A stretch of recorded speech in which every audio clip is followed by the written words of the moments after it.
Hello, everyone, and welcome to another stream. Hopefully, y'all had a great week, and I wish I had more updates for this week. Unfortunately, work was kind of busy, and didn't get to do a whole lot. A couple of the things that I did manage to do is I did look a little bit more into like the virtual streaming, like textual virtual streaming, and kind of just converting the textures. If you know what that if you don't know what that is, it's kind of just going into some of these textures and you can like convert them to a virtual texture. And from my understanding is that it's going to work a little bit better for bigger size textures to stream those in and kind of remove that message that pesky you ran out of uh, texture memory, I believe, that used to show up. And while I try to do that, what I did notice was that it didn't really affect it too much for starters. And second, the shader complexity grew a lot. Like, the terrain, if we were looking at it before, it was kind of like dark red, like kind of in this area around here-ish. Well, once I changed some of those textures over to virtual textures, they all turned red. So they went up. I mean, the shaders went up by at least um, probably even more than 100 instructions. And again, this is on my experience on my end. So I decided to just leave them as is. But what I did do, and that actually helped a lot with this with that error message here, is what I did do is I went into and selected, I didn't do them all at once because, limitations on RAM and everything else. So in here, if you go to Asset Actions, Edit Selection and Property Matrix, there's a really nice setting that you can use, and it's, I think, maximum resolution, I think. Let me see, what was it? Compression. Oh, I think it might be my max compression. Let me see. I'm trying to find it just to show you what the change that I've made. Let me see exactly. Maybe I have it in a different directory here. Let's filter by texture, and I'll grab a couple of these. Let's see, maybe we can see it on this one.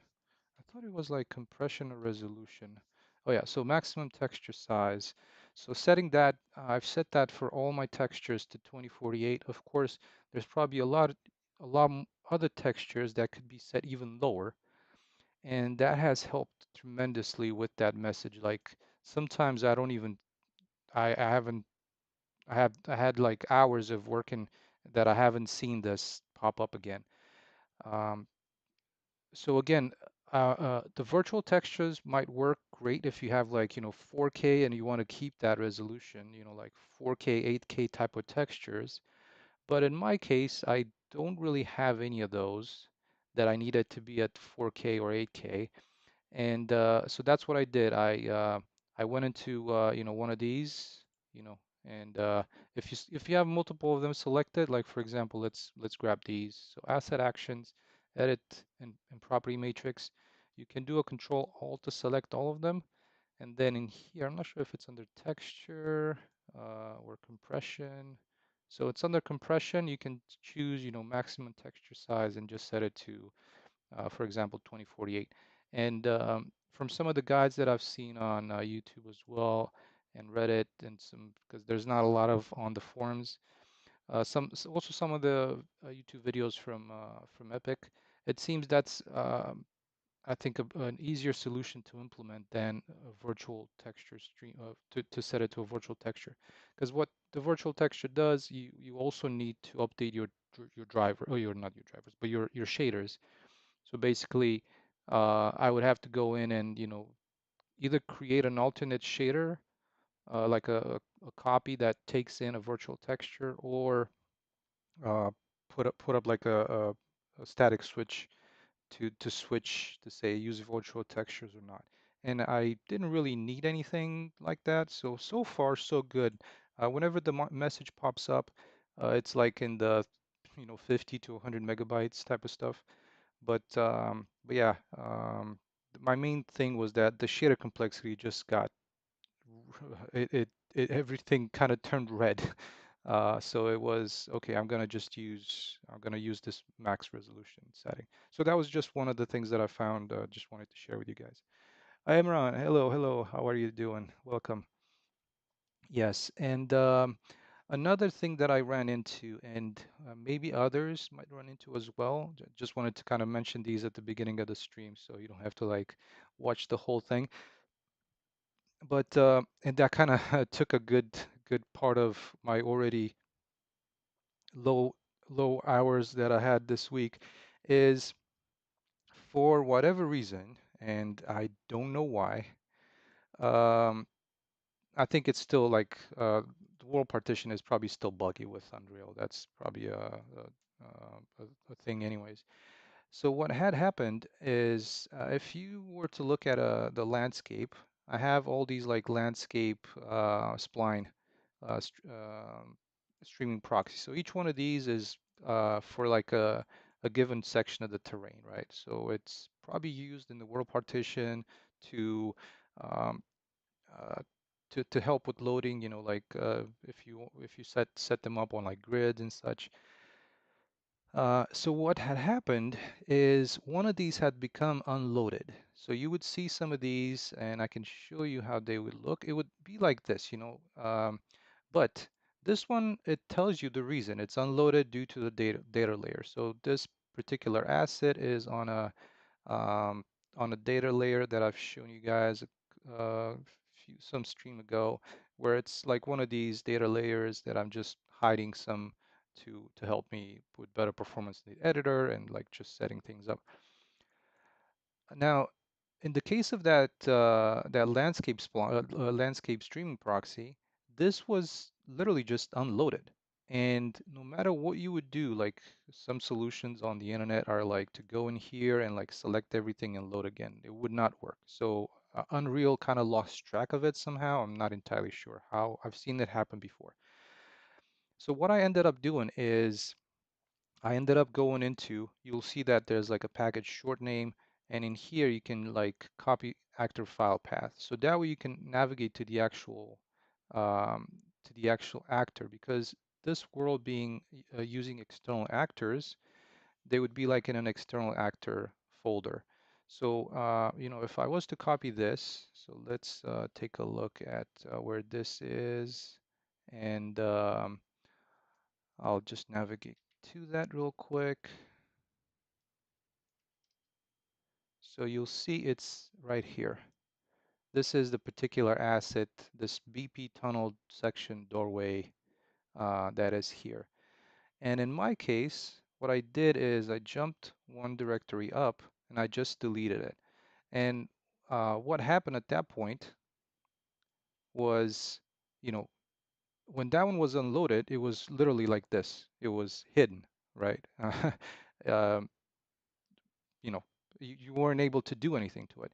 The problem with that was, even if it was unloaded, I wasn't able to, paint the terrain, add anything to it. So once I deleted it, that particular piece of that particular asset was gone. So I was able to go back into the landscape, kind of just selecting the landscape and going into the landscape tool and the manage, and I was able to add that section back in. And that's why you see it now, that it looks a little bit unsculpted. I did a little bit of sculpting, but it was this entire piece here that I had to rebuild. So that kind of took me off for a ride, so to speak, and so something that I had to fix. And of course, along with that, I ended up just creating a new repository just to, start things fresh. And Ron, yeah, that's sad. It was a little frustrating because um, I had no idea why it had happened. Uh, and like I said, my assumption is, with the world partition, it's still, I don't think it's fully production ready in some instances, unless I'm not sure. But at least in my case, that's what happened, and that's what fixed it. Of course, I ended up with, having the terrain working again, being able to spawn things on it and all that. But yes, it did put me back a little bit as far as the sculpting for that terrain. The lucky part of it was that it wasn't, well, uh, some of it was luck because, this section wasn't sculpted anyways yet. It wasn't like finished. Uh, the one that I did lose is this section here, which was like the little residential area on one hand, but the good part was that I had the roads, so the landscape splines were still in place. I've never had an issue with the landscape splines. I had issues before with the landscape pieces, these landscape stream proxies.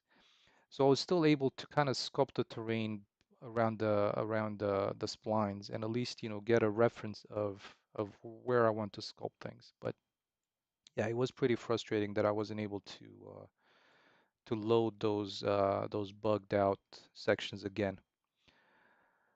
Hey Grawl, how's the game going? So the game is going good. Um I hope to my hope is for this summer to have like a demo out where it would um, it would have kind of a few of the beginning missions for the fall location that's around this kind of campground area.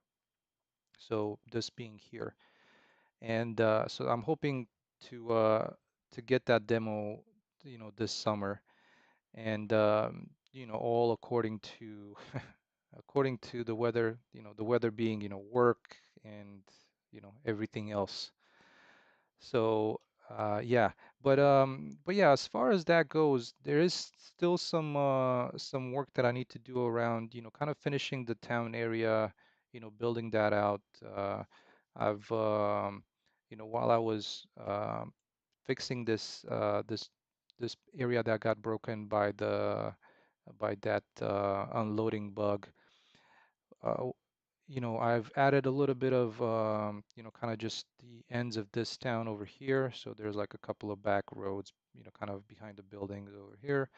And so hopefully to get this town done within the next couple of weeks or so. And yeah, the sewer is something that we worked on last week. Maybe we'll continue some of that work today and and see where it goes. But as far as the game, I mean, there's still a ways to go. I'm not gonna lie, but like I said, I think for the demo, as far as mechanics, I have everything in place. I'm doing quite a lot of work on trying to like optimize these areas a little as best as I can, and yeah, so hopefully, if I'm able to play the demo, I'm sure that everybody else would be able to play it. Considering my video card. But yeah, as far as the game itself, there's still work to do. Definitely, I'm not gonna sugarcoat it or anything. But yeah, the demo is a lot closer. Yeah.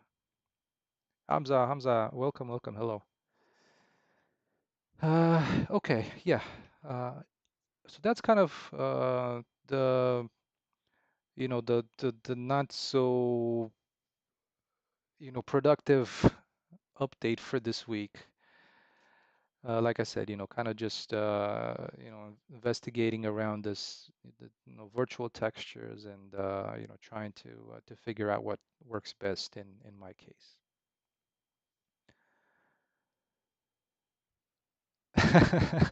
That you know, I'm not sure if there is. It'd be nice if we could do it like that, like individual like indie developers could have that kind of success and get to a point of building a huge yacht, buying a yacht and hosting parties. That'd be awesome.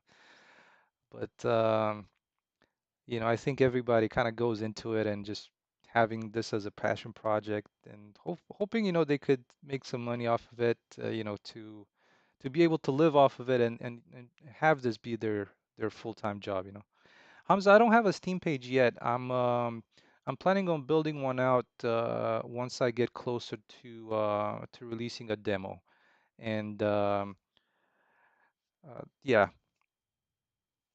but Imran, you're definitely right. I'm gonna be visiting some family and streaming from there for some time in July, and I'm definitely gonna take some time at that point to make the Steam page, to put the Steam page up, and yeah. So that was my plan, kind of you know, uh, vacation, a little bit of vacation, a little bit of promoting Steam.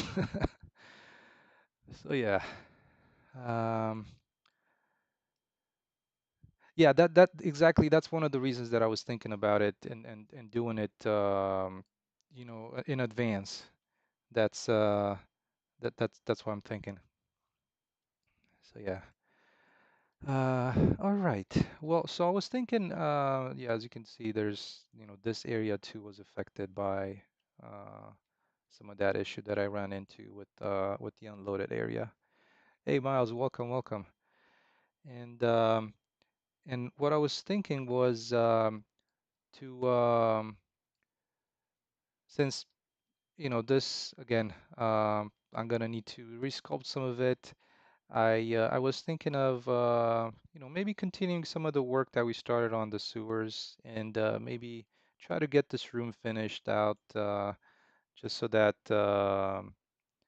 it's we have something done.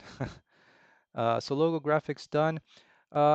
Yeah, I do have a couple of ideas for the logo that I was trying to come up with. And uh, some of the graphics, I mean, yeah, there is, I mean, as far as graphics, there's like the logo and kind of things centered around it.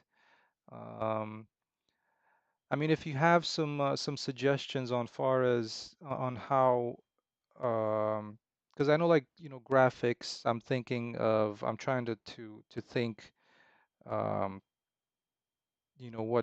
what the graphics would mean, like the main hero, some of the NPCs kind of put together. That's what I'm thinking as far as graphics. So that's what I was trying to create like I wouldn't call it like a showcase level, but like a green room level where there'd be like some of the NPCs together with kind of in like some taking some poses and stuff like that. So that's what I was thinking for some of the graphics, along with graphics from the world itself.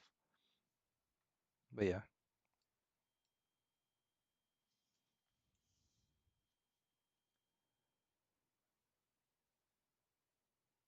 Hey Hamza, thank you so much. Thank you so much. Yeah, cinematics. I mean, I don't think I have a lot of cinematics, at least not at this point. I'd have to think about what my best fit for the cinematics is. I think, one of them is going to be like the plane crash sequence, um, like the plane malfunctioning, and you just kind of, I wouldn't say panicking, but jumping out of the airplane, kind of start of the game type of idea. That's what I was thinking of having. So yeah. Oh, Imran, I'd appreciate that, and I think I do have you on Discord. So let's touch base on that. I really appreciate anybody helping on that, because I mean that is definitely a little bit of stuff that I'm not very good with, or I haven't done a lot of or any. So from ideas to actually like something that's you know visible kind of thing, there's a way. There's you know so yeah. Okay. So let's for this stream, let's do a little bit of work around this area just to dress it up a little bit, I was thinking, and maybe do a little bit more progress in here. Um, I think I did manage to make this so that it's um,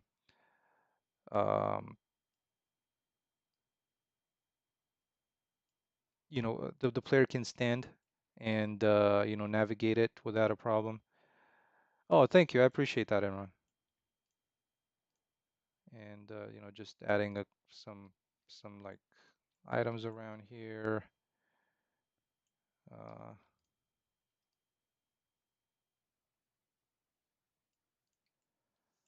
and also had a couple of thoughts on making use of some of these guys to to kind of dress up the corners. So we'll see what comes of it. I wish, like I said, I wish I had a little bit of a better week with a few better updates. So my apologies for that, guys. It's it has not been like the greatest week ever.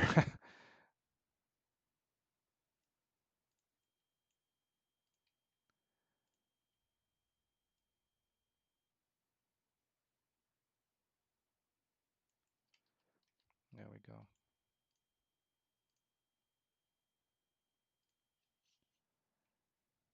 And I think I wanted to change this material.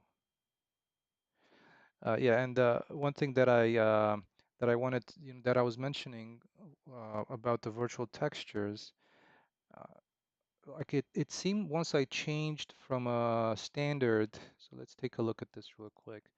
So in here, whenever you in your material, whenever you change from a basic color to a virtual color, it used to like bring up the base shader path instructions up by almost by 100. So that was like kind of a little bit frustrating that I'm like, okay, I changed all of these to virtual textures, but now I'm dealing with an increased cost in shader, like a shader complexity, and I was like not really happy with that. So I'm thinking, okay, let me just try this setting the max resolution to 2048, and so far so good on that. And again, there is probably a lot of them that I can bring down to 1048, like roughness, textures, some of the normals, and that could be even better. Uh, so the decal, is it the banana? This one is actually from a package I have, and let me see. It is from a convenience store package. And Hamza, are you migrating levels on main level? Well, so what I have is I have a bunch of level instances, and actually probably should rename this one. Let me commit the changes real quick. So this is going to be level instance sewer. Yeah, so I have all these like level instances. Like for example, this one is a level instance motel. This one is like a small garage. This one over here is a warehouse. Let's see what else. This one back here is like a small village. The same with this one over here. This one over here is like a little parking area, if I can select it. And so they're all level instances, and inside of some of those, I have packed level actors. So for example, um, let's see, what would be a good example? This one would be a good example. And yeah, the textures are a little bit broken just because of my experimentation with virtual textures. But in here, I would have these pack level actors, right? Which is like that. And this one is literally like a blueprint that all it has is a bunch of instance meshes. So for example, this instance mesh, this one is just one element. I think there's some of them could be, optimized. But for example, this one has eight instances of this. So that helps a lot with, I guess these ones can be removed. Oh yeah, I could have definitely optimized some of these as well. But But yeah, that's how I deal with it. And you know, for interior stuff, I can set these up so that since I use World Partition, I'm not sure if this one has a grid. Maybe it doesn't. But for this warehouse, I would have like an interior and an exterior. But for the warehouse itself, being that it's a level instance, I can set the runtime grid to be something that's visible from a distance or from up close. You know, for like interiors, it's going to be up close, and from a distance is going to be, you know, far away. And so that's kind of how I'm managing my actors in the world. Hope that Hamza, hopefully that made sense and that that was clear. Imran, I like that decal on the wall. Oh yeah, yeah. So I think I answered that question. So it's the convenience store is from I think ping me on Discord. I'd have to look where it's from, right? Sorry, I didn't. Uh, I do have quite a lot of assets, and while I'm not, you know, fully losing track of them, I'd have to look to see exactly which one it is. All right, so let me change the textures. I don't think I really dig this one, this particular this particular texture. So this shader itself, it is a I can do vertex paint on this. Actually, I need to go and edit, you know, edit the level. So in here, I can just paint. Oh yeah, so I'm not gonna want this one.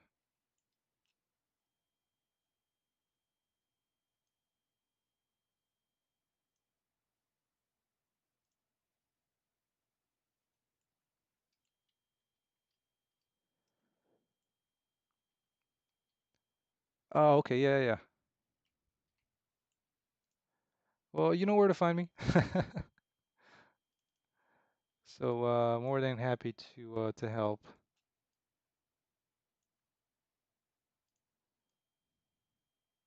So I've changed this material, but I'm not really happy with it. So let me use what I had before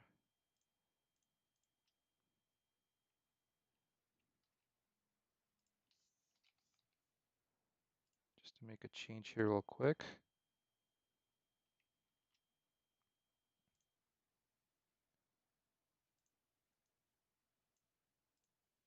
Because I had this kind of this broken up texture prior to this.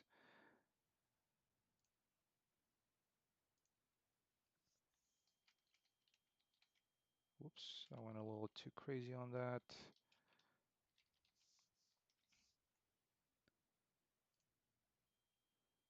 All right, there we go. So this is, I wanted to have this kind of, you know, broken up texture here. All right, so now let's see about, I wanted to actually make it a little bit more desaturated.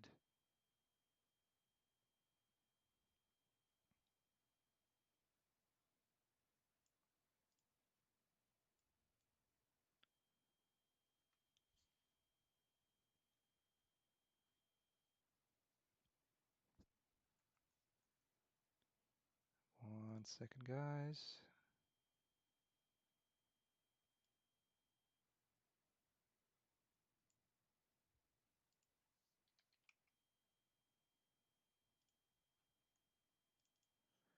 One thing that I've had previously in my shaders is an option to set the saturation on one of these textures. And I was thinking, you know what? I don't really need that. Um, I might want to have it um, control via the tint, but you can't. It doesn't look like you can control it via this one. So I think I'm gonna need to put in the desaturation node back in.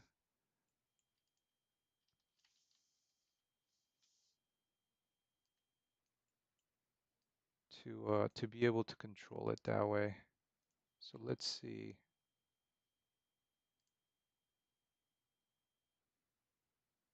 Just gonna save this here real quick and go back into my material. And now let's see how we can address this one. So once you go on the other side of the scale, see like the desaturation actually works. So now it's at a 0.5 desaturation. I just wanted to set it a little bit, you know, because it was a little too beige. So I wanted to change the color on it a little bit. And I can darken it up a little bit. So there we go. That looks a little bit better, I think, for a starting point. All right. So the other thing that I wanted to do is I wanted to try and get something on these kind of these corners. And what I was thinking is I don't want to have, you know, like all this kind of like three, um, you know, these extra pieces, right? I just wanted to have this kind of I-beam that I have here. That, as you can see, I need to fix these real quick. So let's do that.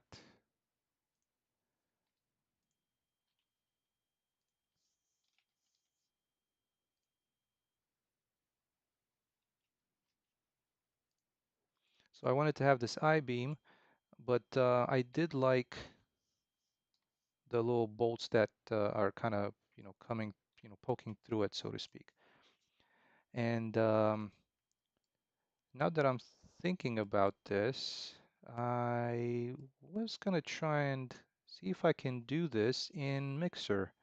And since you know we've used Mixer in the past, and I think some folks were interested in seeing maybe uh, it being used a little more, even though again it seems like it's not something that's supported anymore. It's still very well usable. So let me try and see if I can create, you know, or improve a little bit on this I-beam. Let me see where we would have this metal beam. There's many things that are not working really well in here, but it's still a really good and free texturing tool. Let me see. Do I have it in my? I don't have it here. What is it actually called? And maybe I don't even have it because, well, that could probably explain it.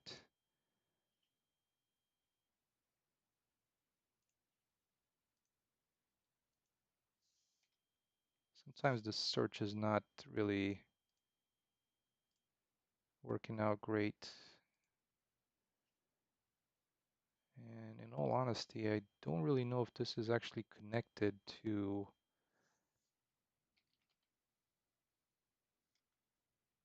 Yeah, there we go. Okay, so that's better. All right, so we got this kind of rusty iron beam is what I was thinking of doing. Um, I had 3 months substance license code. Yeah, so I do have. I still have Substance Painter, which I use for actually just for baking normal, to be honest, and then just importing that into Mixer because it does have a bigger variety of smart materials. So that's one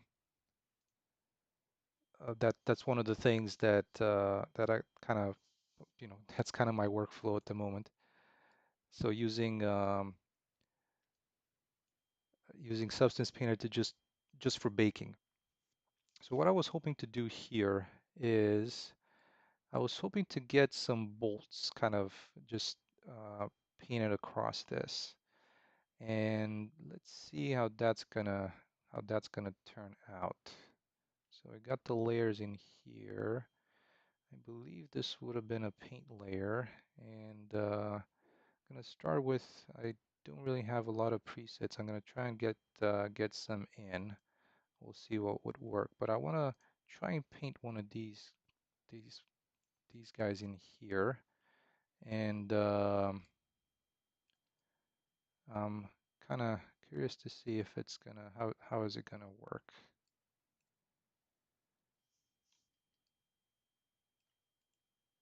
So we got one bolt, and then in my local library, let's take a look at the smart materials, and we'll get some like a rusted.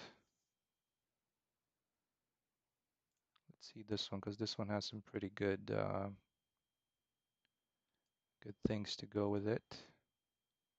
So yeah, this is kind of what I was trying to do, getting it to paint and have something, that's kind of taken from the normal and it's being added in here.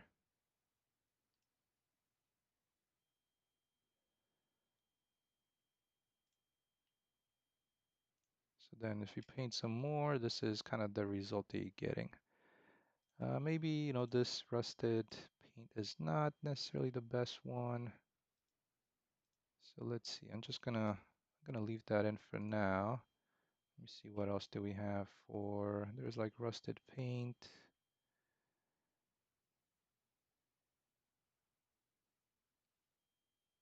Heavy rust. Let's try this one, see how this one works. Okay, I kind of like that. That kind of mimics what was on um, the paint that was, or not the paint, but the texture. There it goes. So this is what comes from the asset, from the scan, and adding this onto it. I think it works pretty decently. It's taking some of the edges into account, which is nice. I'm guessing at this point it's just a matter of finding the right kind of a better looking bolt maybe for this one. Oh, Project Titan. So, Imran, what's Project Titan?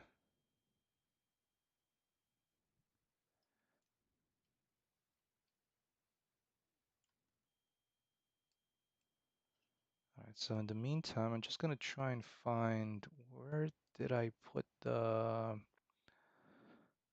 um, some of my brushes. Hopefully I can find them easily. Hard surface, alpha, not so good.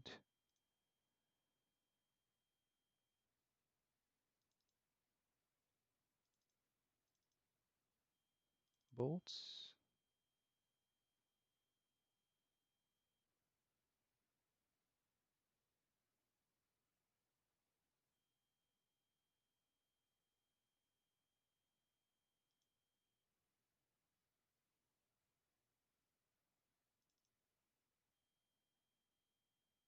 So bear with me for just 1 second. I found like a set of alphas in here that have, a variety of types of bolts that I might be able to kind of use just like how this one is.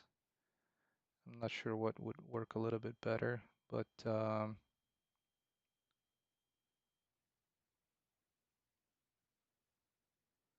I'm just starting to think that that one might just do it.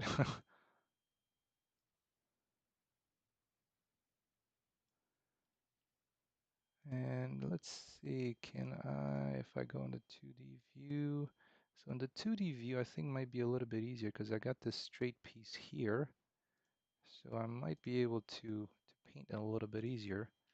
So if I got this piece, let's see, how does this look? I can, bang one up top here, one down here, and a couple in the middle, maybe, like this. So this is kind of the result. Oh, is the mic low? Is it a little bit better now? Because I have it cranked. Let me crank it all the way up. Let me know if that's a little bit better. So right now it's, cranked all the way up in OBS. It wasn't before, so my bad.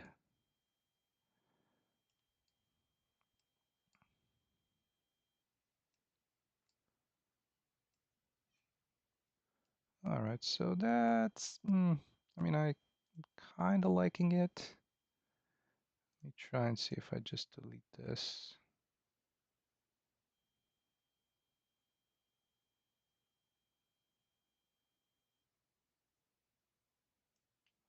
So the idea was to kind of make something that looked like this. I really like this edging on the on this on this asset. So hopefully that makes sense to y'all. Um, the thing is, this one also has like the mesh itself is extruded out a little bit over there around those bolts. So that looks kind of nice. I do like that.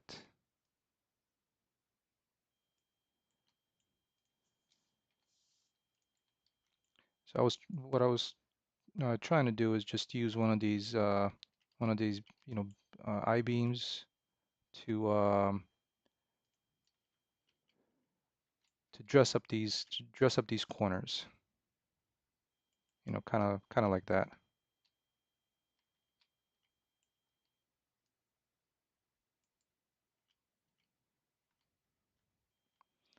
And I'm kind of thinking that it will look just fine the way it is.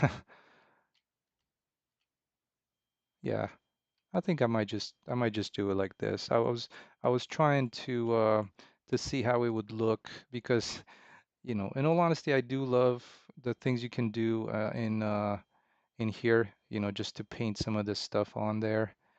It's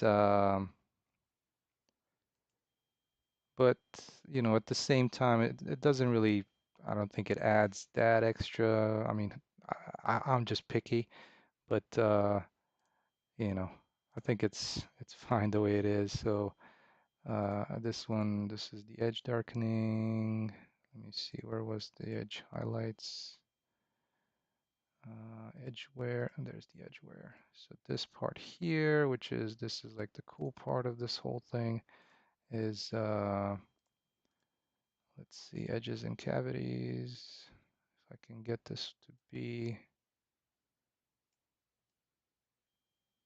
a little bit more worn down. And the albedo, bring this down like so. So it would kind of turn into this.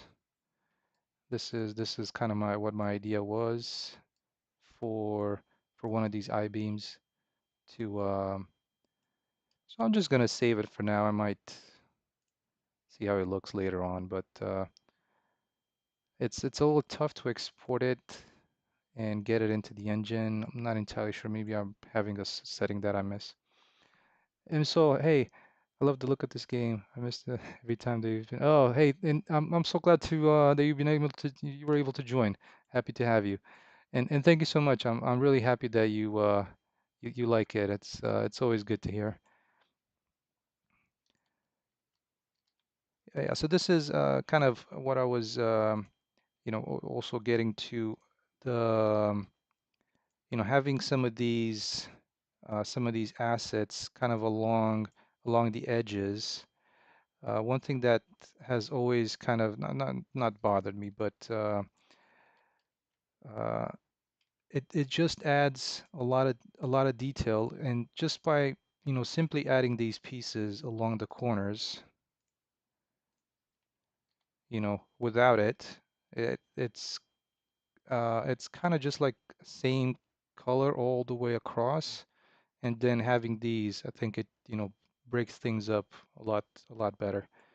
And so for now, I'm just gonna go with this and just have these kind of support beams, basically where maybe the concrete got poured, or you know again, the civil engineering. This is not a civil engineering course. It's literally just something made from uh, the back of my mind. Okay, so we'll do the same thing.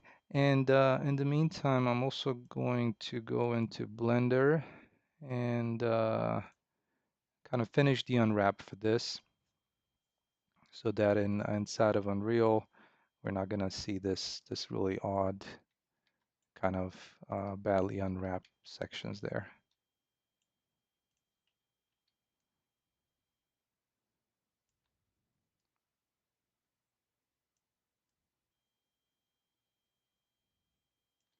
So, just having stuff like that. And the other thing, that I could add is, I wish I could select stuff outside of this level, but I can't. One of these kind of supports.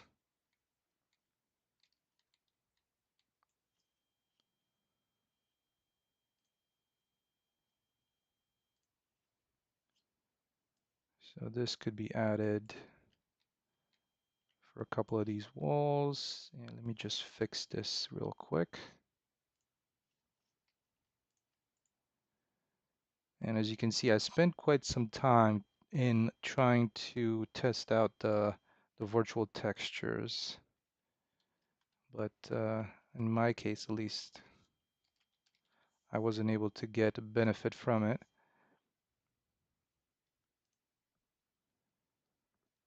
All right, so there it goes. So something like this could, just gonna remove some of these.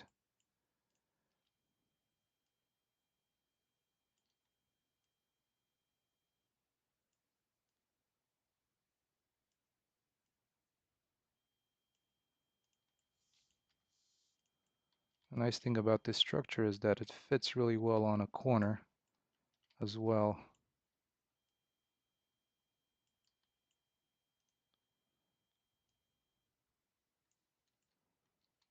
There you go, something like that. Hey, Raku, welcome, welcome. So this is a first-person, single-player action-adventure video game. It's yeah, it's literally called On Your Own because well, as a single-player video game, you're going to be on your own, one for once. And second is I'm working on it on my own. So literally, yeah, just one person. But but yeah, the game itself starts just like other games, or there's a lot of other games that use this with a plane crash. But in this case, like the plane malfunctions, so you kind of fly across the world in a on a like on a spline on a line. So let me see, I can show you real quick. So basically, the plane is gonna fly across the world like this, just fly across, and while you basically crash, you'll be able to jump at three different points, and depending on where you jump, the beginning of the game is going to be a little bit different. You're going to have some different set of missions, and they're all going to join into one thread, and from there, it's going to be the same one line. Oh yeah, so there you go. I have this message showing up again, but it was only showing up for like a little bit, and it's like, you know, it goes away. But prior to me setting the max resolution, it was, like you remember from last week, it was, between 500 to 500 megabytes to 2 gigabytes. So yeah, right now it's popping up and every now and again, but it's a really low value, and I do have some tabs open, so that's probably affecting it as well. But yeah, so across once you land Raku, you'll be interacting with some of the friendly NPCs, and they're gonna first they're gonna give you this one like a tablet device where you can like keep track of your missions, basic inventory stuff, like really basic inventory stuff, um, and your health, and you're gonna be able to communicate. You're gonna also get messages through that. So completing the missions, you're just gonna kind of find out what happened as well as you complete the missions in the game. So yeah, as far as the combat, there's just like basic stuff with like the enemy NPCs, like the some stealth takedowns at the moment, along with I'm gonna just have like some basic weaponry as far as the main character is a bow, a pistol, and a rifle. And yeah, so the enemies have kind of surrounded a couple of these areas, and like the some of the friendly NPCs are inside the areas that you're gonna need to reach and talk to, and some of them are outside. They're kind of hiding. So in that regards, a little bit, like kind of like Far Cry, if you think about it, because that's I do have I do have Far Cry as a big inspiration for me,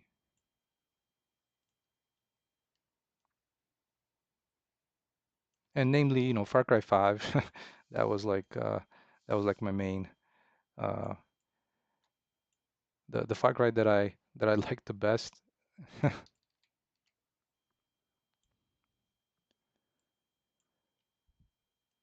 Yeah, I mean, there's still a lot of stuff to do, no doubt. But what I'm hoping for is to this summer to have a demo out. And right now I am working on the dialogues, for the missions. And so yeah, that's kind of moving forward. It's sometimes it's a little difficult because with a full-time you know job that takes takes time.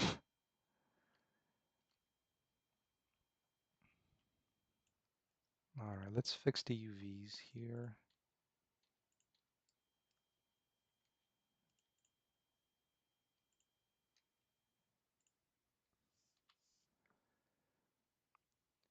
So Imran, yeah, the audio dialogues. So I'm generating those with I think so it's called, I believe, 11 Labs. You can you can generate the dialogues. It's just AI, like AI voices. Is everybody else having the same issue as Imran with the mic? Because like right now, so this one is all the way up. Not entirely sure if I can, bump it even higher.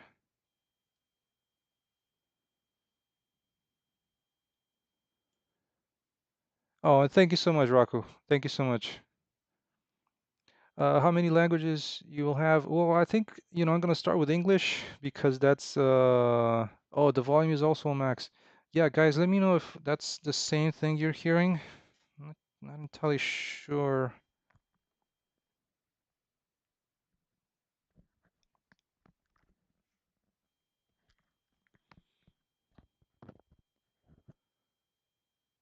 Let me one second.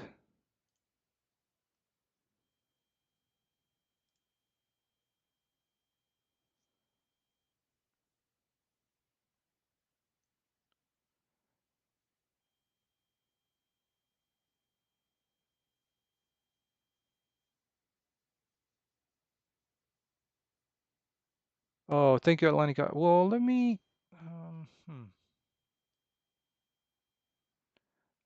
try something. One second.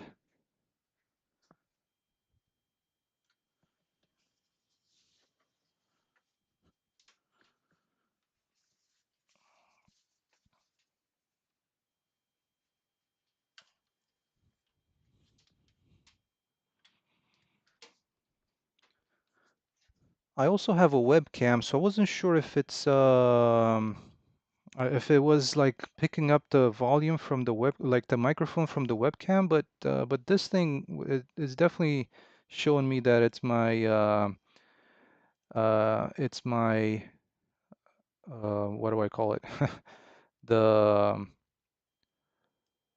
my microphone.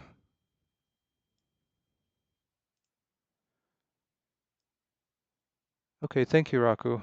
Yeah, Imran, I mean, I'm not gonna forget. It's just because it's if you guys can't hear me, it's I don't like that either.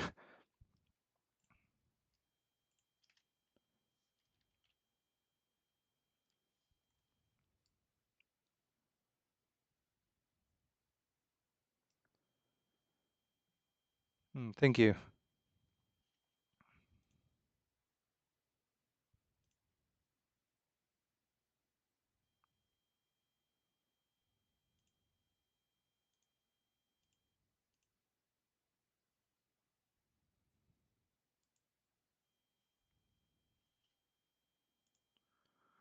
Uh, yeah. Any better now, Imran?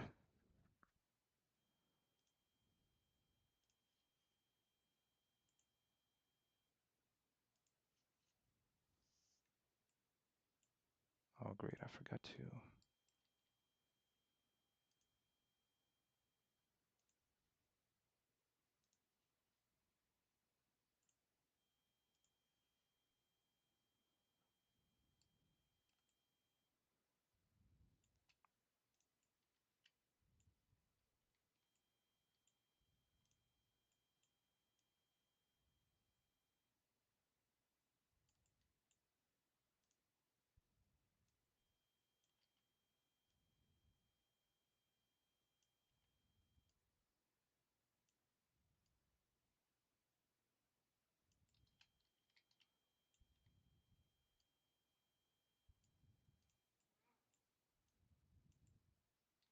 Yeah, so there we go. Just trying to add these things like these supports to the top. I think it just helps with breaking up that kind of just continuous surface. And I can also rotate some things around so it's not remove a little bit of the repetitivity of that.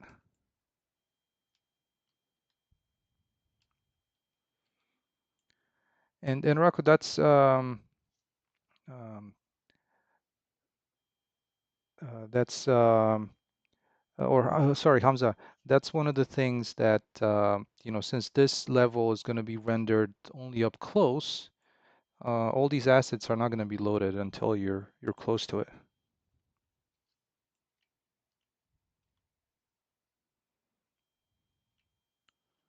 All right, so now let me see. Do I want to have this as a kind of a bigger? I think that's going to work that way. Let me see. This one might look a little bit better like this. I think I might be able to scale it a little bit easier to cover this entire wall like so. And then just have that on the end. Okay, I think that's gonna work.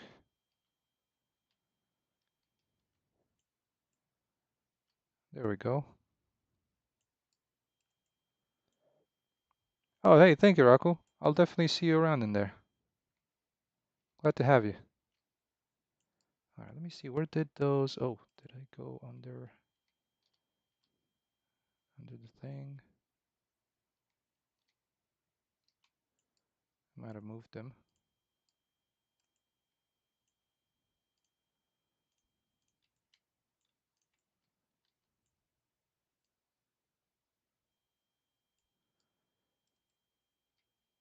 Yeah, I was thinking about that, but it's really tough because, for starters, this is really just, part-time, and with my schedule, it's really hard to um, to keep up with things. So that's one of the things that people that either work part-time or can do this, they're fully invested into their game projects, 100%. They, it's easier for them to manage a team. And for me, that's very it'd be pretty difficult to do, and that's why it's kind of um, if this was something that, say, I'd had like finances and I'd be able to do full time, then oh yeah, totally, I would have had a team by now and everything else. And you know, the other reason, and this is a selfish one, is I and I think probably also the reason that I'm still doing this to some extent is that I get to work on everything, so and I've mentioned this in some previous streams. That's kind of why I never get bored of this. Like, um, I could do this forever. Um, and yeah, and I've had people join the stream, people that I've known from before, like up to 5 years, 5, 6 years ago, I was on CryEngine, so I've met a lot of people through CryEngine, and you know, a lot of them, they would like join the stream after years, and they're like, "Oh, dude, you're still working on this?" And I'm like, "Yeah, yeah, because it's like a passion project. It's a hobby.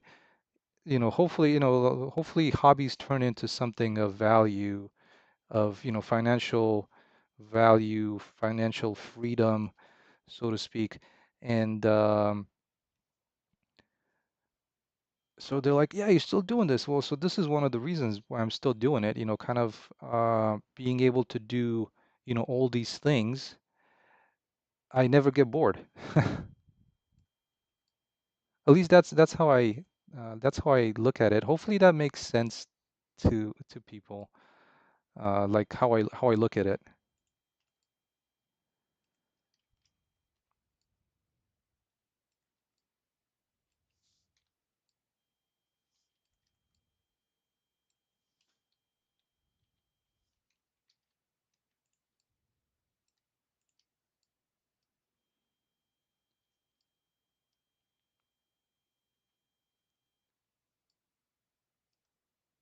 Yeah, and I mean, profits aside, it's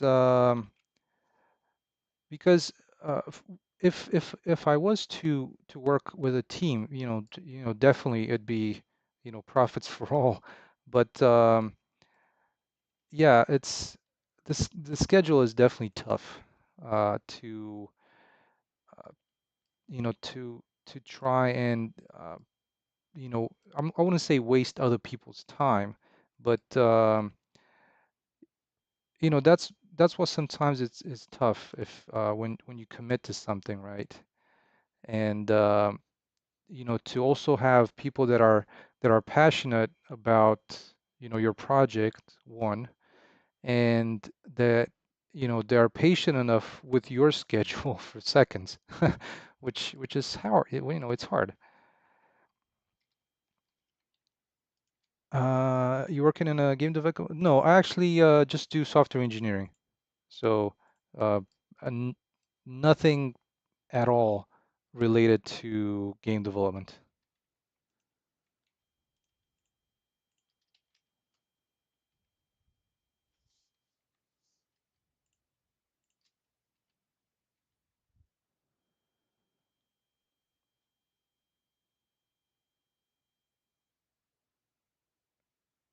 Oh my God, Atlantica, sorry to hear that.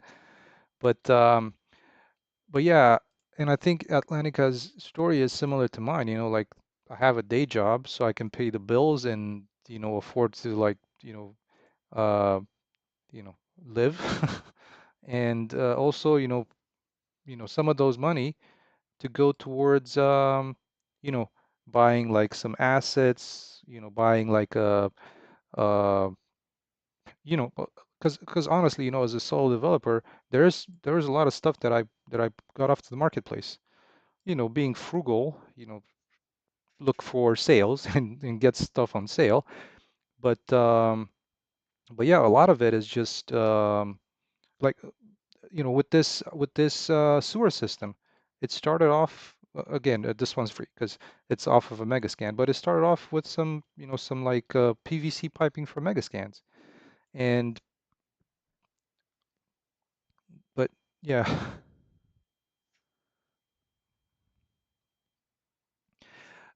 I agree with you. Rocco, I am 100% with you on that because I do have friends that work in the industry, and when it comes to crunch time, it is crazy.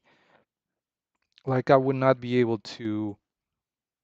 um, to put up with it, mentally or I'm maybe not mentally, but there is quite a lot of maybe not abuse, but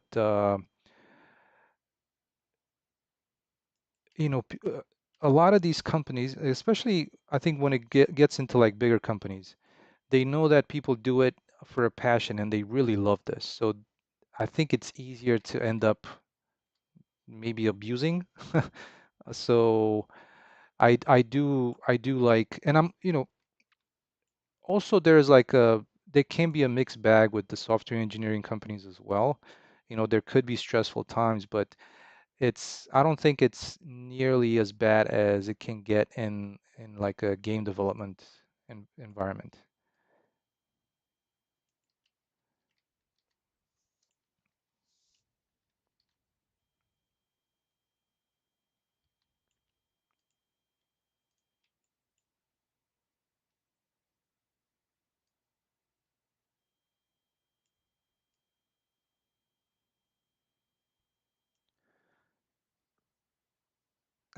Yeah, I don't want to think about and so the other thing is, as you can see, and it's always been in the news recently, so many jobs cut from Rockstar, so many jobs cut from like some other companies, and that doesn't really inspire confidence of, hey, you know what, I want to work for you guys because you've made Grand Theft Auto 4 or some other video games, and while it's for folks might be that just get out of college and they're like their first jobs and they want to work at a big name company, that's always great, but I'm not at that age anymore. So it'd be kind of tough for me um, to compromise on certain things.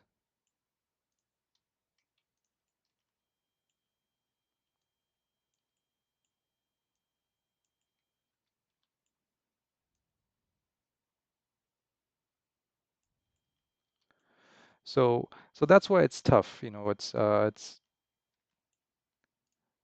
I think if I was just getting started up and I was maybe living in the vicinity or in the area for one of these companies, then hey, you know what?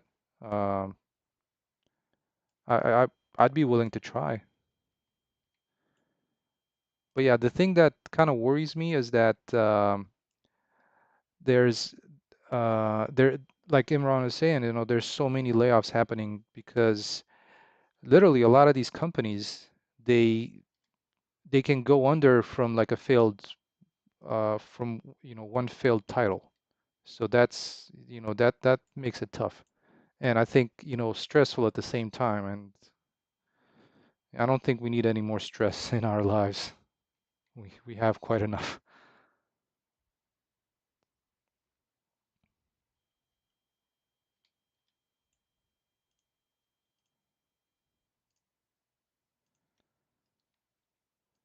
So the way, kind of the way I look at it, at the moment is um, it, to start off, it could be like an alternate income, having a video game, maybe if it sells some copies, then you know it could provide some peace of mind that okay, people are interested. I'll continue and work on episode 2 because that's kind of like my plan. This would be like an episode 1, and and then a kind of a follow-up once you um, once you finish this game, and you know,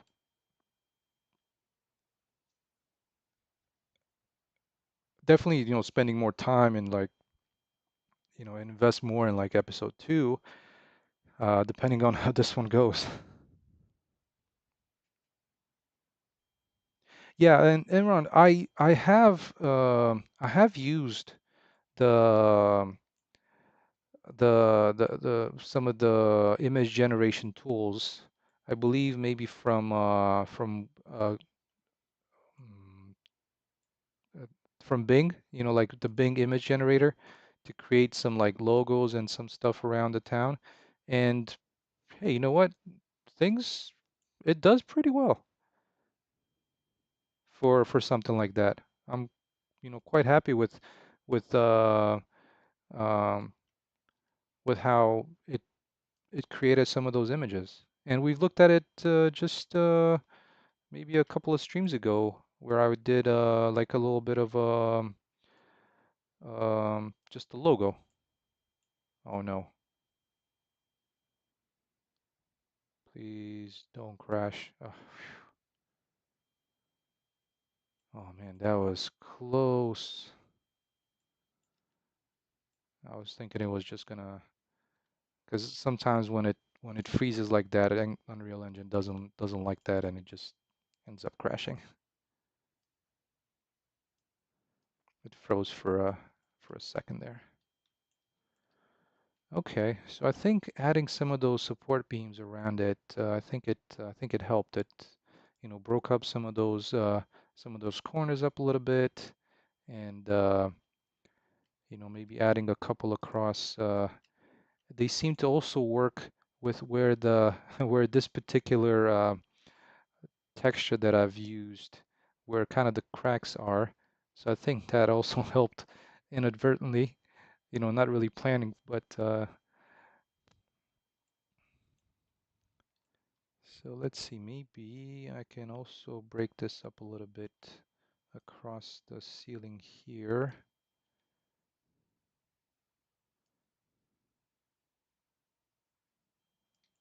So put one right there. And I'm probably going to need to move these openings. I wish I hadn't, but if I'm going to go with these eye support beams kind of across the top here,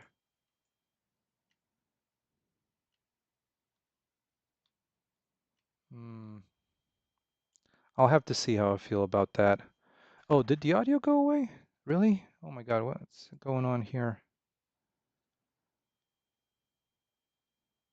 Oh, okay. Sorry, sorry about that. If it did, let me actually. I want to take a quick look at something.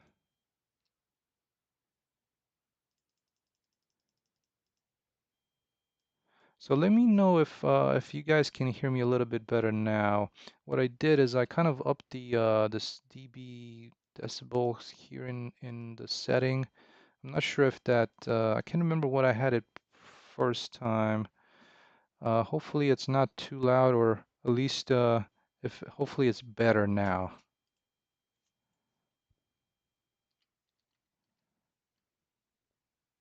Oh, that's terrific. Thank you so much. Okay, so we have one of those collector pieces here. Let's jump into game mode here real quick and see how it looks. Yeah, OBS is great if you have the settings right, I guess.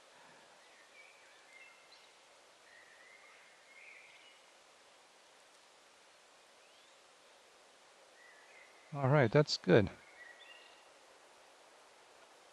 Whoa. Okay, so that's the collisions don't work there that well. Let's try this one more time.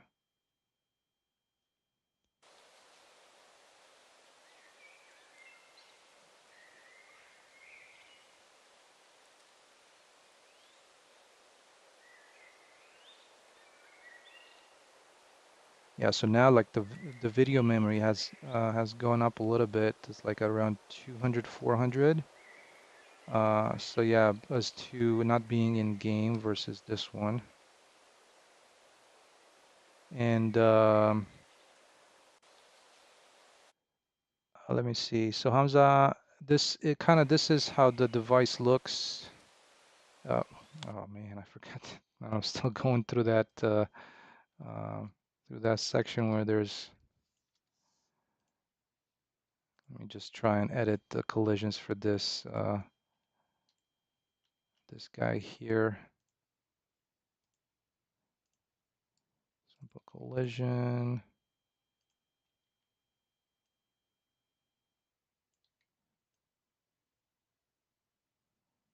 Try and make it there, and then this one.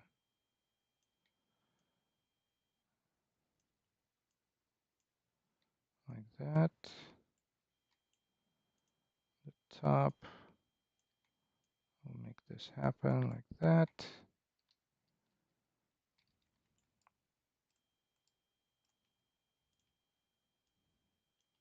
Since we're here, let's do the walls as well.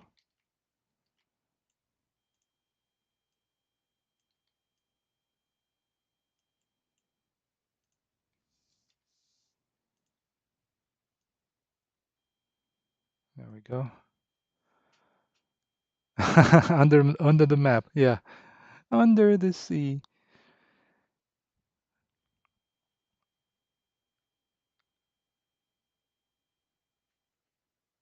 Yeah, and that's true, Rag. I mean, one of my hopes is that you know, instead of, the next shiny thing is like, just fix, your current bugs. Enough with the I get it, you got shareholders, you got all these people that are like, finding this cool thing on the internet is why don't we implement that? It's like, well, I mean, why don't you fix the bugs first and then worry about the shiny thing?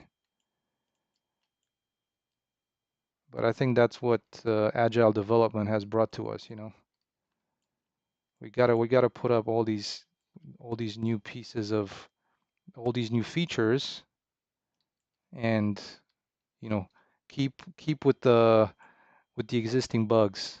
And a lot of them just get swept under the rug, I guess, which I definitely don't like that practice.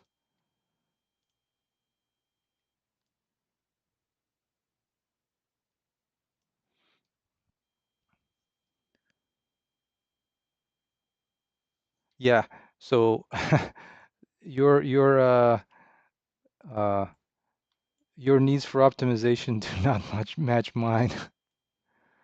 Mine are pretty simple.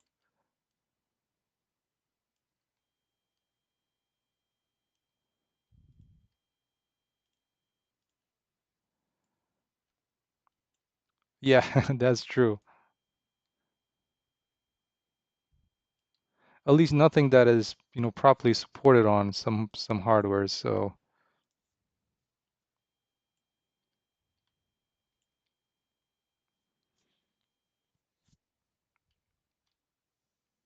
yeah, it totally is. Totally is. All right, so let me jump into game mode here. But this little collector, I'm not sure. I wanted it to call it like a collector sewage collector collection areas. It's actually coming together. If you turn on the flashlight, that still looks pretty decent. And let's see if we can getting down there. You can also continue going through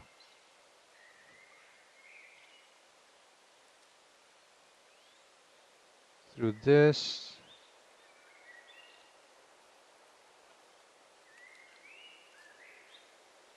And this should mantle. Okay, so you can mantle there and like climb on the edges. And there's enough room to also jump from side to side. That's good. Oh, hey, Rocco. Yeah, thank you so much. I'm happy you like it. It's definitely a work in progress. I'll be honest, totally honest with you on that. But yeah, the what I was trying to do is kind of position um this thing around here, and see how it would work. So that way you can like, you can enter it through like a sewer opening here, and then kind of move. This is one ends. This is one ends. One of the sewer ends, and you'd be able to move through it down through here. Never mind, this is the landscape that I need to sculpt out a little bit and fix it, and kind of just continue through it, and you can exit in other areas of town. So I'm just gonna probably later on this evening, I'm just gonna do the grunt work of placing some of these connections around, and yeah. Okay, well, so I was thinking for the rest of the stream, maybe continue with some of this area, and maybe do a little bit of kind of sculpting around where I've placed some of this stuff around here-ish. And this is what's kind of baffling to me. I'm not sure, like I start off with this one not showing, and now it's like showing like 100 megabytes with the exact same thing going on. So this really, I'm not sure if it's my like it's not like a physical that it runs out of memory, like it gets occupied by something. I'm not entirely sure, but um, it's a bit odd sometimes. Uh, oh yeah, Rocco, right on. Do you ever work on removing hard references for optimization? Um, that's a good thought. Um, I'd have to look into that a little bit. And now that you mention it, yeah, that's a good point. That's a good point. Atlantica, let's follow up after the stream maybe, whenever you have a chance. I'm really interested in that because I haven't really touched on it too much, to be honest. So, um, yeah. So I'm using interfaces, but I wasn't sure. I mean, I want to make a little bit more sense of what you mean by the hard references. If it's like kind of material slash textures, or yeah, because I use interfaces as far as the oh yeah. So I gotcha. Yeah, so I use the interfaces for that. Yeah, totally.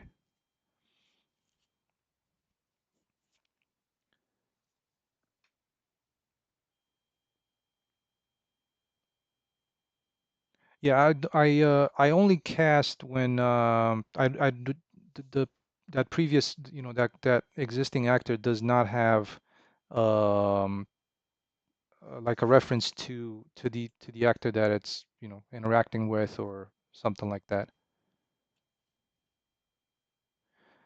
Yeah, we should definitely chat on that. I'm interested in seeing what you're doing as well. Yeah, let's touch base. You know, I could definitely learn from what you did.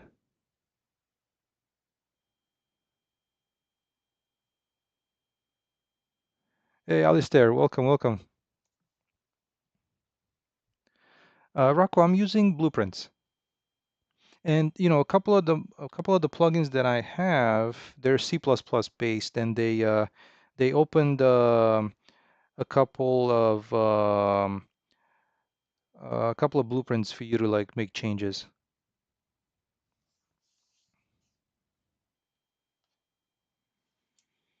Oh yeah, thank you so much for that. I'm sure there's some things that I could definitely make work even better.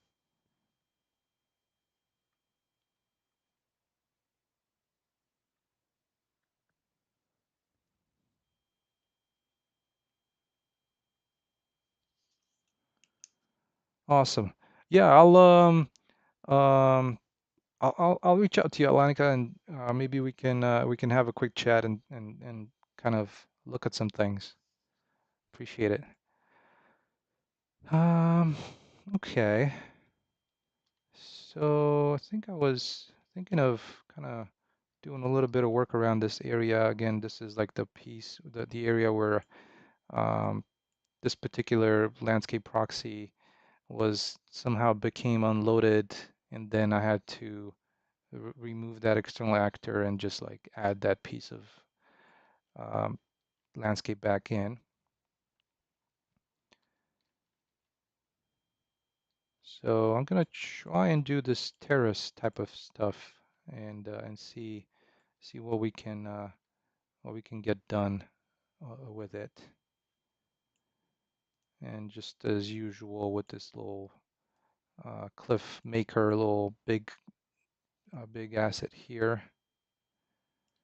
to try and fill out this line, this little thing going across here.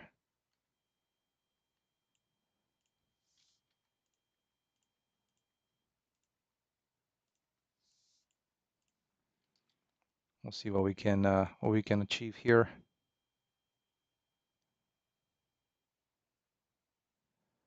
Let's see, sculpting.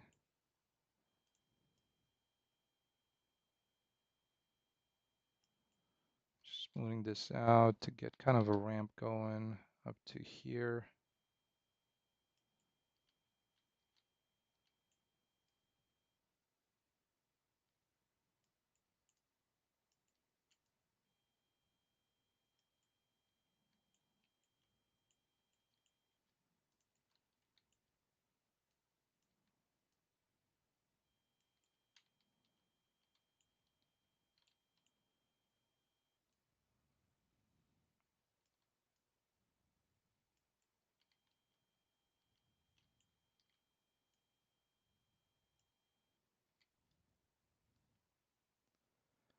So Imran, the water is um,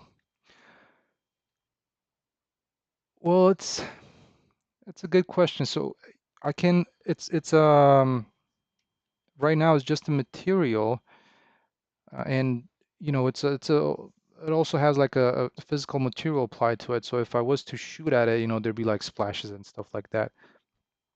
Currently, it doesn't do anything when the player goes into it. There'll be also some splashes when you swim, but if you just walk through it, it's not gonna do like the kind of the ripples, at least not at the moment.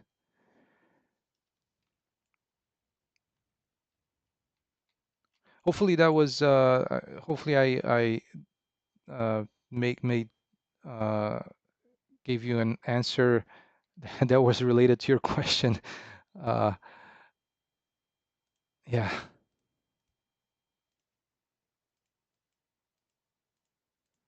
just gonna try and like kind of make some variety of things across this little ridge here.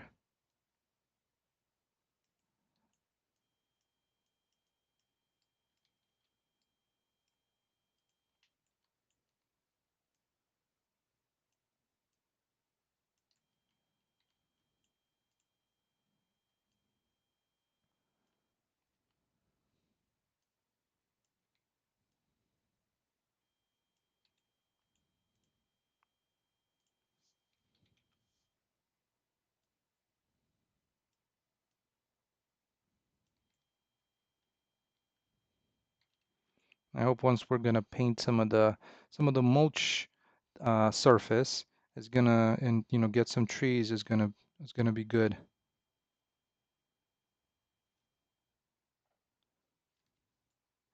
Hey Rocco, thank you so much for stopping by. Hopefully I'll see you tomorrow. Gonna do it around the same time, you know, like 1 p.m. Eastern.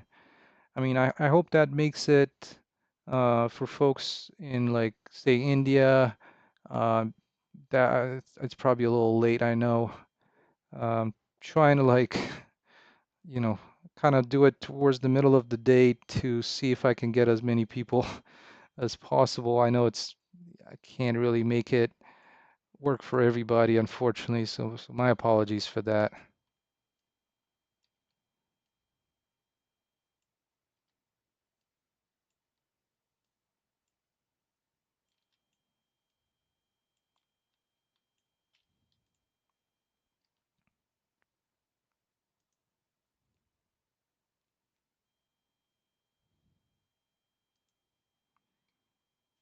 Yeah, have a good night, Rocco.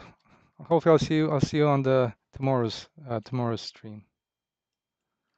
Let's paint some of this and we'll see where we can get some of the trees spawned.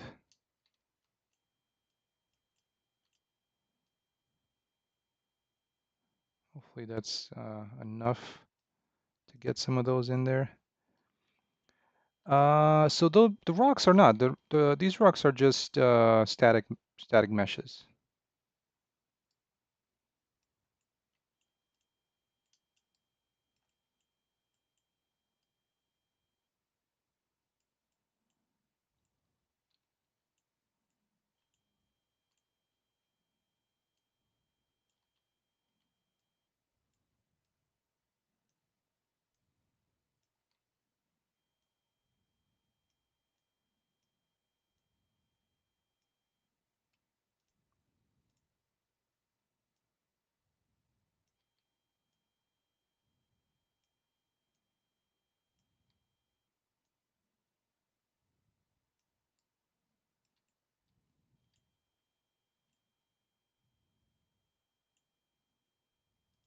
Let's see, where is this small?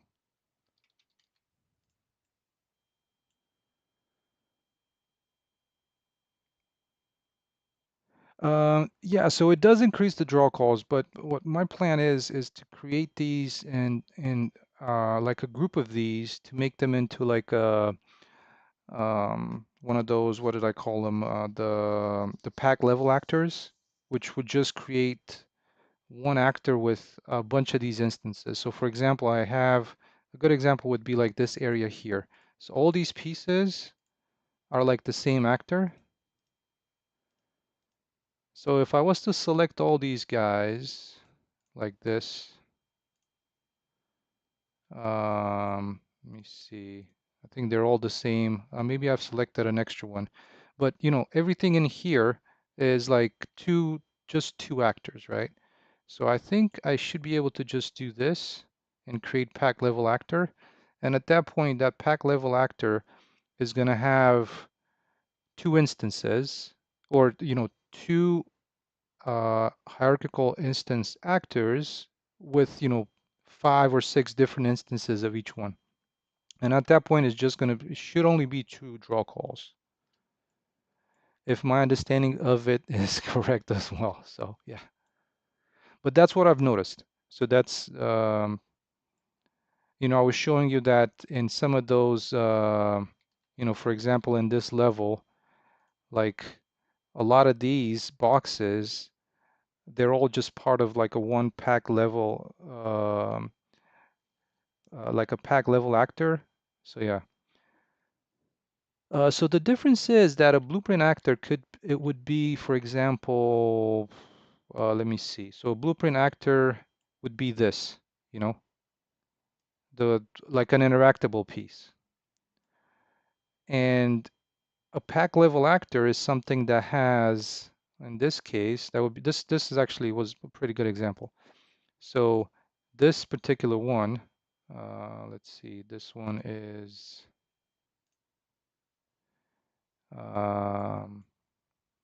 where did I wanted to exit this one.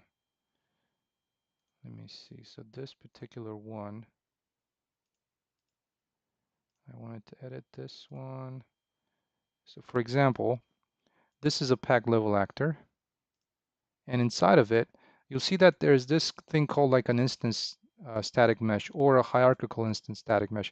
I'm not entirely sure how it determines which one to use over which one, but this one has, you know, has 2 instances. So basically, this is just one draw call. And, you know, this can be heavily optimized. There's still a lot of them that I should be. But like for example, these ones I can delete because there's nothing in there. But like for example, this one here has 12 items, and this one should only account for one draw call. If I didn't do it like this, there'd be like 12 separate draw calls for each one of those. So this is kind of what I'm using as a pack level actor.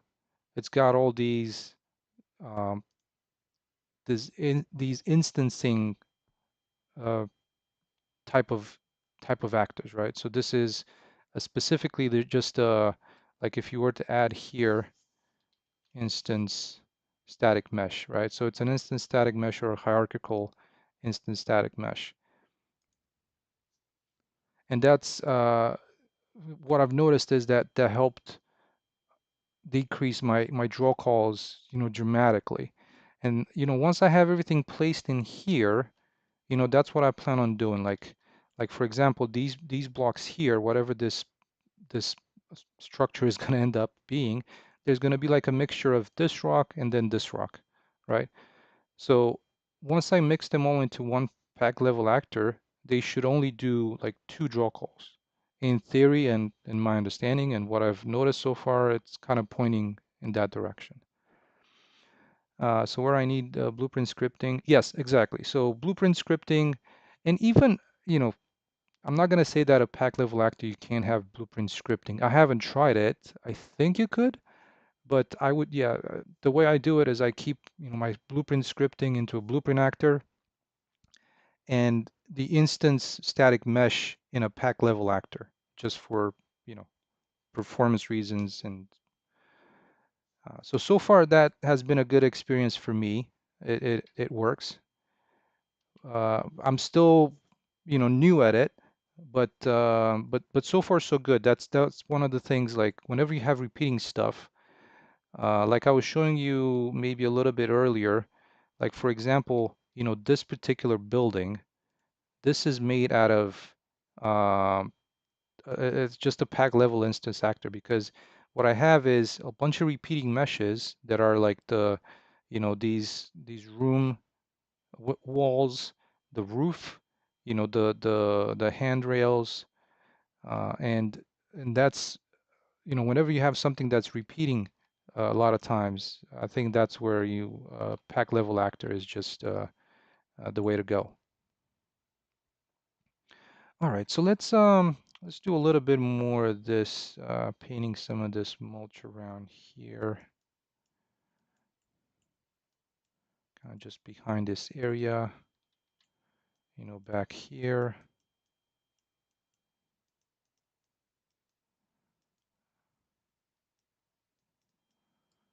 Of course, I want to have some open areas as well.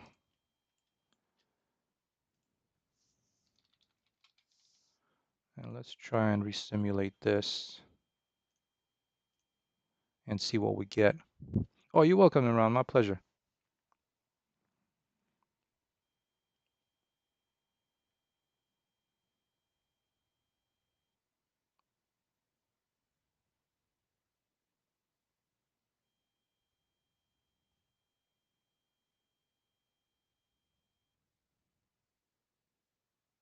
There we go. So that's much better. That filled in these areas quite nicely, I would say. And again, just just having these elevations is just makes things, so much nicer. So let's fill this in with some of these blocks, kind of like around here.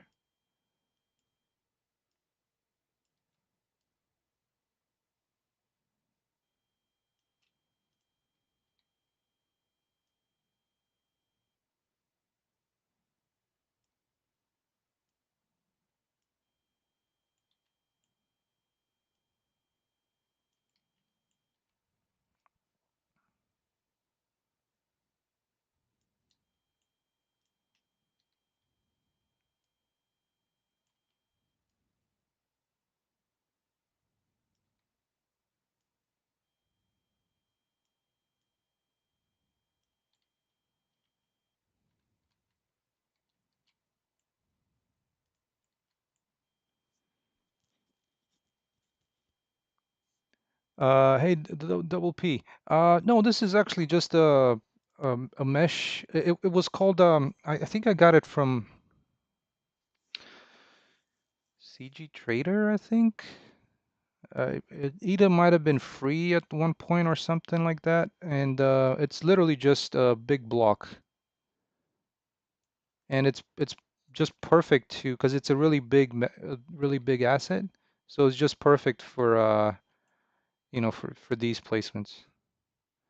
So it's not, if you're thinking of like the PCG procedural something generated, if you're thinking of that, it's not it. It's just a mesh.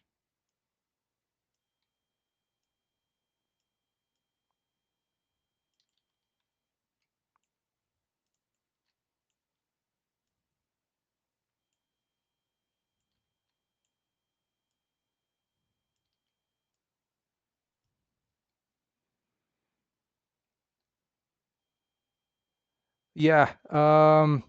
So if you're interested, the other ones that I found are there's also like this package on the marketplace, which I believe is called a rock pack, and it's really versatile, and versatile, versatile. So this one, I'm also using like a mesh from it, and as you can see, it can be placed in a myriad of positions. And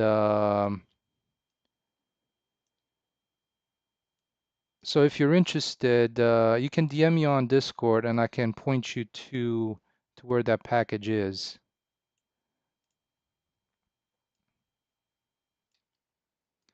But yeah, I believe this one is called a Cliff Maker, and I think I've got it from CG Trader. But I like the fact that it's kind of rectangular, and I can definitely add some things around it, like some of these other meshes that are a little bit more, round, or if you can call them that. But in the end, you kind of end up with kind of a structure like that.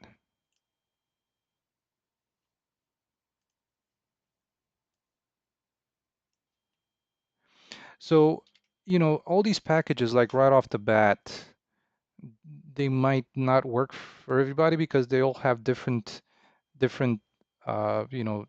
diffuse textures and all that. So I in my case, what I did is I've created kind of a shader that the only difference, they all use the same base color, but I'll use the detail normal that comes with that asset. So I have a base color coming from Megascans, or your choice, and then I have the detail normal to add the detail into it. Hey Phil, I'm finding that foliage just kills my giving me those messages you want to maybe. Oh yeah, exactly. Um,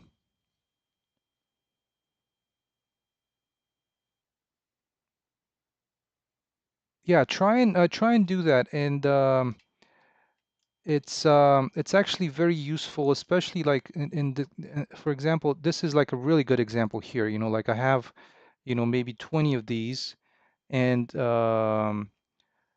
once I once I make a pack level actor out of it, it should only have, two draw calls. So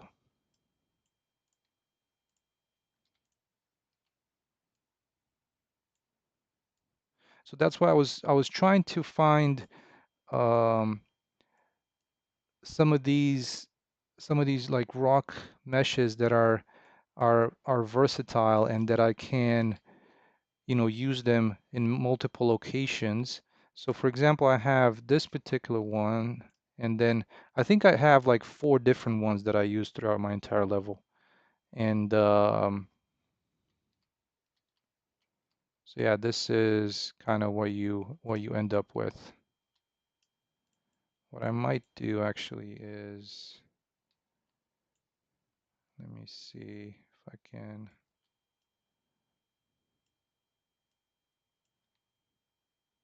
This is a little bit of an abrupt cliff over here, which not that I mind it, but feels a little off.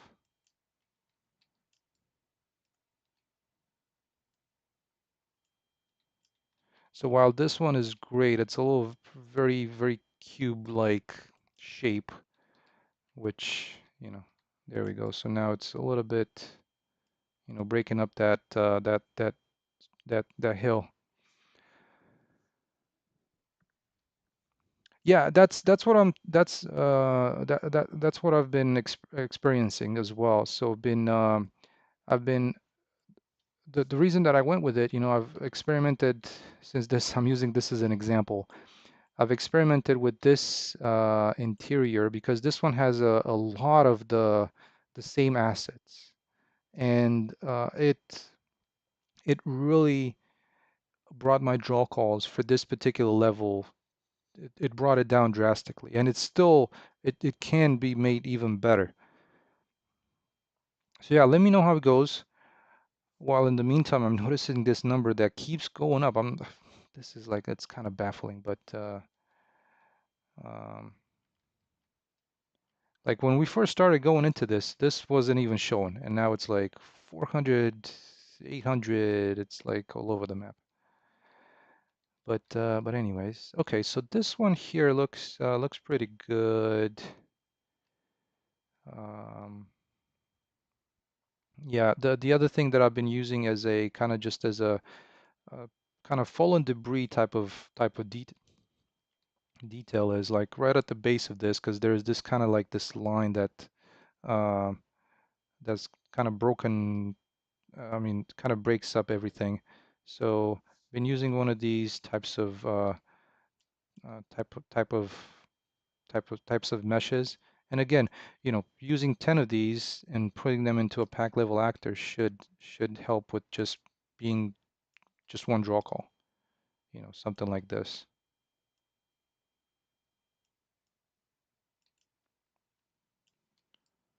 So that breaks up the line, and that along with, painting some grass maybe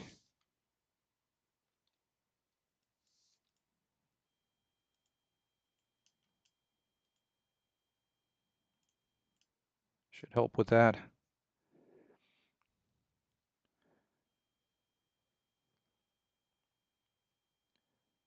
Yeah, and the double P, thank you so much. That's what I was thinking as well. It's and I mentioned earlier that I try to go with like a virtual texture and converting things to virtual textures, but that didn't really help. It just increased the shader complexity.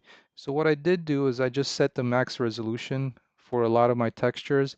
I still have a bunch of them to go through, and I think if I just but that really helped with this number. So yeah. And Phil, exactly. That storage is the perfect example. You have a bunch of repeating assets, and create making them like either like instant meshes or hierarchical instance meshes.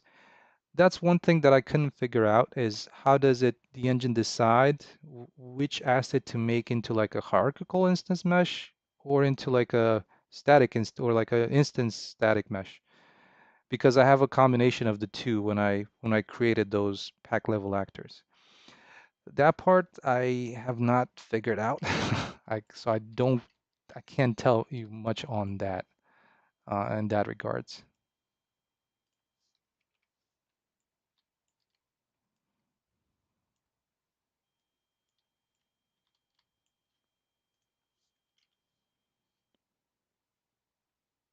Hmm, that's a good point. That's a good point. I'm not sure if one takes works with that or and the other one doesn't. That's a great point.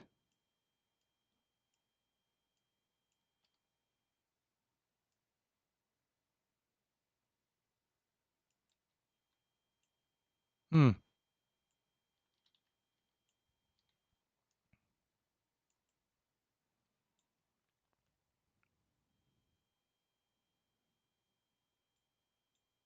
Yeah.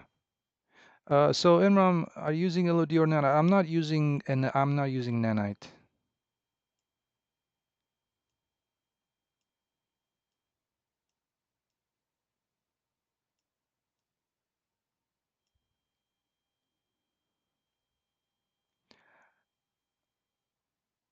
Oh yeah, double P exactly. That's perfect. It did remind me about something I read a little while ago about that.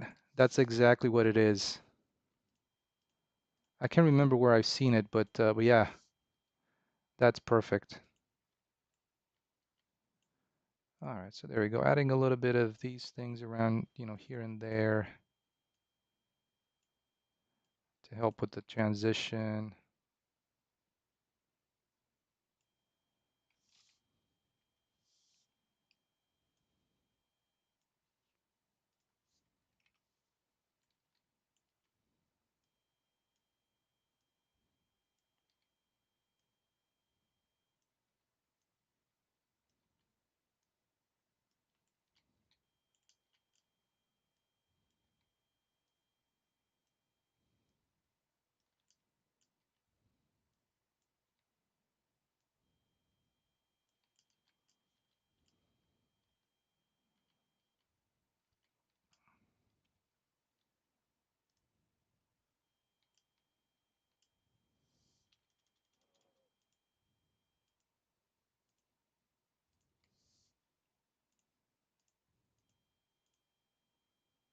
I still need to fix some of those ferns for whatever reason. Some of it kind of broke the texture somehow.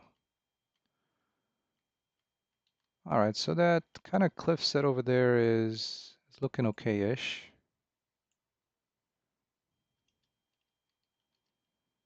There might be a few things to refine here and there, but overall pretty decent. Um,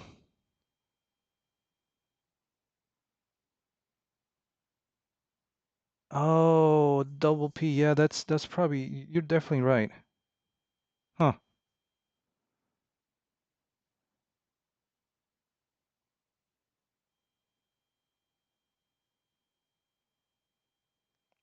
So I think let's um let's do this. Uh, where was that? Here. Let me just clean up this terrain first. Bear with me for a quick second here, so we don't have the landscape going inside the warehouse.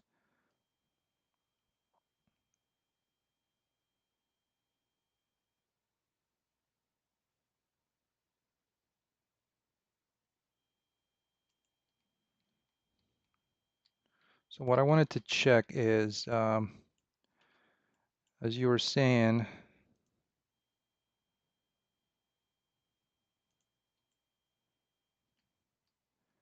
so as you can see, that is, some of them are HLODs. Oh no, there it goes. So they do change color like that. Let's see if we change this to be hierarchical LOD coloration. Yeah, that actually doesn't really seem to apply. Oh, and I know why. So this is another thing that I was doing as part of this work is some of these I've also merged them together like into one mesh, and then I've used the pack level actors on top of merging some of these repetitive assets. And yeah, but you know again, this is a perfect example that can be a pack level actor, like all the structure holding the ceiling, since it's repetitive, pack level actor. And then, pack those into like an interior level and have that on the world partition be rendered at a small distance. That also helps with performance. So yeah,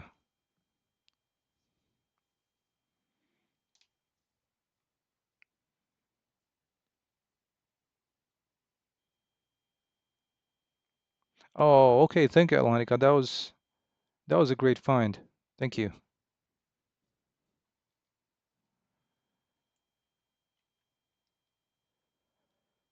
Uh, all right. Well, so we definitely got some stuff done today. That I'm really happy with that. I might make some changes around here a little bit. I'm not entirely sure I'm happy with how these are like really high up. I might want to just make them a little bit lower like this. I think that might be a little bit better. So one last change before I end my rant for today. Uh, and we'll resume some of this tomorrow.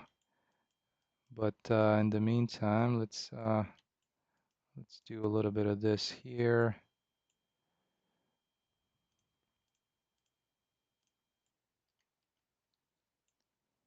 and paint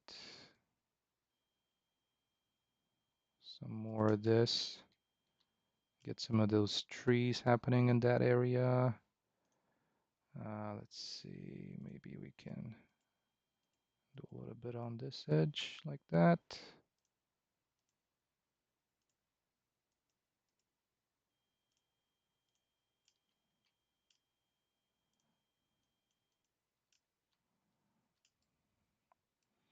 Yeah, I think that might be a little bit better.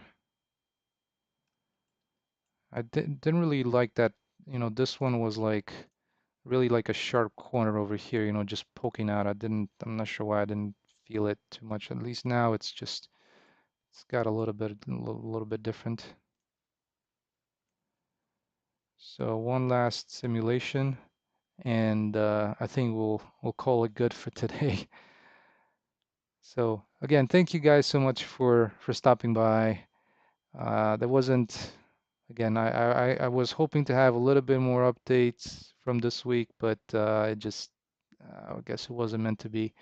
But we'll continue some of the work tomorrow, and yeah, I hope to see some of you tomorrow as well. And in the meantime, you'll have a great rest of your day, morning, evening, and I'll see you soon. All right, take care, everybody. Take care, Atlantica. Take care, Double P, Phil, Imran, everybody else. See you on the next one. Bye.